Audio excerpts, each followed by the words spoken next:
Nosso estudo de hoje é a lição 7 do livro Alma e Luz e tem por título Trabalhando.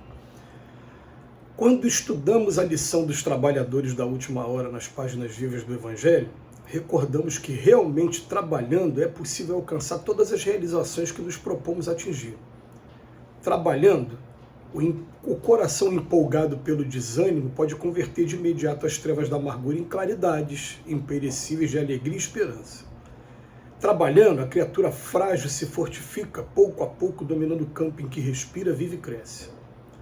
Trabalhando, a mente atacada pelo veneno do ódio ou da desesperação encontra recursos para compreender as próprias lutas com mais clareza, aprendendo a transformar revolta e fé em paciência e perdão. Trabalhando, a alma isolada pela discórdia pode surpreender a abençoada luz da harmonia e da paz depois de longas noites de conflito e agonia. Trabalhando, o mal se faz bom, o adversário se transforma em amigo, o infeliz atinge a casa invisível e brilhante do eterno júbilo. Guardemos a palavra de Jesus e trabalhemos sempre na extensão do bem. O livro ou o tribunal, a enxada ou a semente aguardam nossos braços, tanto quanto os sábios e os ignorantes esperam por nossa cooperação a cada dia. Fujamos às sombras densas e guerras escuras do nosso próprio eu, devotando-nos ao serviço de Deus na pessoa e nos círculos dos nossos semelhantes.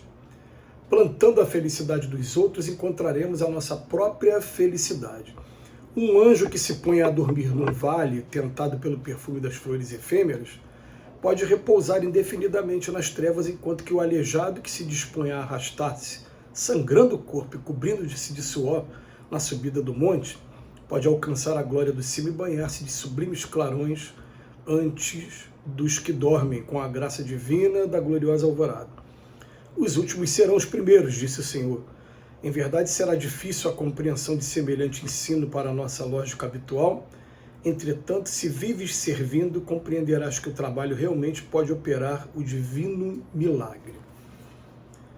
Mais uma lição do Emmanuel para a gente falar sobre o trabalho. A gente lembra que no Livro dos Espíritos, na terceira parte, a lei de trabalho é uma das leis morais. E a gente normalmente, nas conversas, nos círculos dos amigos, aqui na Terra, a gente está sempre procurando fazer a seguinte colocação. Escolha um trabalho que você ame de verdade e você não vai precisar trabalhar um dia sequer. Você vai se divertir no seu trabalho. Primeira regra. Porém, se isso não acontecer, como a gente precisa de dinheiro aqui na Terra, antes mal empregado do que desempregado. A gente costuma ter essa conversa. Agora, é claro que depois que eu conseguir o meu emprego, agora, enquanto eu estiver trabalhando, eu vou procurar fazer o que eu puder para mudar de emprego. Então, se eu estou insatisfeito com o emprego que eu estou ocupando agora, a gente vai mudar como? Mandando currículo, procurando novas oportunidades, entrevistas, se inscrevendo para concurso público, é um mau jeito de mudar. Mas a verdade é que quando a gente começa a trabalhar, a gente começa a ocupar a nossa mente e começa dentro daquilo que Allan Kardec fecha o capítulo da lei do trabalho, no conjunto dos hábitos adquiridos, que é a educação, e a gente fazendo aquilo de maneira repetida, um dia a gente atinge a excelência. A gente vai perceber que os profissionais mais valorizados do mercado são aqueles que atingiram uma excelência no seu trabalho, de maneira que a repetição fez com que ele se tornasse muito experiente e tivesse soluções para muitas coisas ao mesmo tempo. Essa é a noção básica que a gente tem de trabalho. Agora, a doutrina espírita vem lembrar, através de estudos como esse aqui de hoje, que o trabalho ele é muito mais do que simplesmente a subsistência ou de você colocar a sua energia em movimento, porque o trabalho ele vai se apresentar como terapias contra desânimo, contra ansiedade, contra depressão, contra obsessão. A gente vai perceber o seguinte, eu lembro uma vez do Chico Xavier, num desses relatos que tem nos vários livros que contam casos da história de Chico Xavier, de um rapaz ter conversado com o Chico, passando por um processo obsessivo muito complicado, e o Chico falou: meu filho, trabalha até o limite das suas forças, que quando a gente faz isso não dá tempo desses espíritos alcançarem os nossos pensamentos. A gente lembra aí, né, que mente vazia, oficina do obsessor. Isso que vocês pensaram aí não existe, né? Mas aí o que acontece? A doutrina espírita vem trabalhar aqui com a gente. Olha, trabalhando, o coração que está empolgado pelo desânimo, ele pode se converter de imediato, né, às trevas da amargura em claridade. Porque você começa a buscar novos horizontes, você começa a ver trabalhos então que não tem rotina, não tem muita repetição. O meu trabalho é assim, o meu trabalho, ele, como eu lido com o público o tempo todo, nunca é a mesma coisa, cada dia um dia diferente, e isso é bem interessante também. Aí depois vem trabalhando, a criatura frágil se fortifica, começa a dominar o que você está fazendo. Ó, aquela mente que está sendo atacada pelo veneno do ódio ou do desespero, vai encontrar recursos para compreender as próprias lutas. Olha quantas terapias o Emmanuel vai oferecendo para que a gente analise a partir de agora e passe a valorizar mais os momentos em que a gente está com a mente ocupada fazendo alguma coisa de útil. Depois fala, trabalhando, a alma isolada pela discórdia pode surpreender a abençoada luz da harmonia. O mal se faz bom, o adversário se transforma em amigo, o infeliz atinge a casa invisível. Tem alguns trabalhos no mundo que são assim, verdadeiras terapias de relacionamento, por exemplo, um trabalho espetacular para aquela pessoa que tem dificuldades de relacionamento, é ela trabalhar no comércio ou trabalhar como gerente de banco, como bancário. Por quê?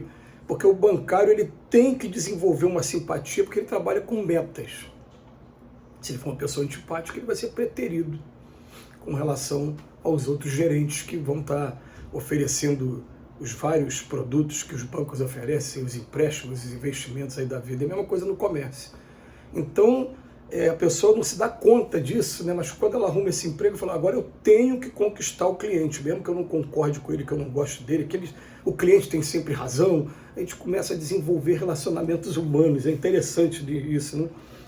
E o Emmanuel tem uma sentença aqui no meio da lição de hoje que ele fala assim, guardemos a palavra de Jesus e trabalhemos sempre na extensão do bem. Aí vai entrar agora um critério rigoroso para cada um fazer exame de consciência e falar, no meu trabalho, eu estou trabalhando para a extensão do bem, ou o meu trabalho está sendo somente para ele cumprir penosamente aquele horário, aquela carga horária, para poder ter direito a receber o meu salário no final do mês.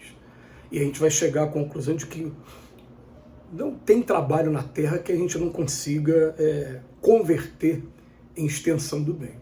Tem trabalhos, sim, que você vai começar a pensar, fala, peraí, não está sendo para o bem esse trabalho, porque esse trabalho está servindo para viciar as pessoas, está servindo para um fim que não seja útil. Acontece também. Aí o exame de consciência vai fazer com que a gente naturalmente, né, comece a optar por mudar. Mas o Emmanuel vem chamar a atenção nossa, que tanto o livro, como o tribunal, como a enxada, como a semente, estão aguardando os nossos braços, e até os sábios e os ignorantes, eles estão esperando a nossa cooperação também. E a frase que é marcante desse livro, dessa lição de hoje, marcante isso aqui eu pode ter certeza que eu vou pegar aqui aquela caneta amarela, verde, né, de marca-texto, e vou marcar isso aqui. Porque ele vem falar para a gente, um anjo que se coloca para dormir num vale, tentado pelo perfume das flores efêmeras, ele pode repousar indefinidamente nas trevas. Um anjo, olha essa comparação dele. Agora, aquele aleijado que se dispõe a arrastar-se, sangrando o corpo, se cobrindo de suor na subida do monte, esse pode alcançar a glória do cimo e banhar-se de sublimes clarões. Olha que coisa profunda para a gente. O esforço que cada um vai fazer, a iniciativa que cada um vai ter de estar promovendo cada vez mais o seu trabalho, de estar querendo aprender coisas novas, absorver o máximo. E aí os espíritos falam para a gente assim, olha, vai esgotando tudo que você tiver para fazer nesse trabalho. Quando chegar o ponto máximo, naturalmente a vida vai te convidar para novos conhecimentos. Vai chegar uma hora que vai começar a bater aquela melancolia, não, agora está na hora de mudança. E a vida naturalmente vai te mostrar que chegou a hora de você aprender novos talentos e desenvolver novos trabalhos. Mas vamos fazer a nossa parte, aproveitar todos os trabalhos que a gente tem, principalmente de agradecer a Deus pela oportunidade que a gente está tendo de trabalhar. Antes de reclamar do nosso trabalho, vamos pensar assim, tem muita gente desempregada, muitos amigos meus passando grande dificuldade. Que Jesus nos abençoe hoje, e sempre.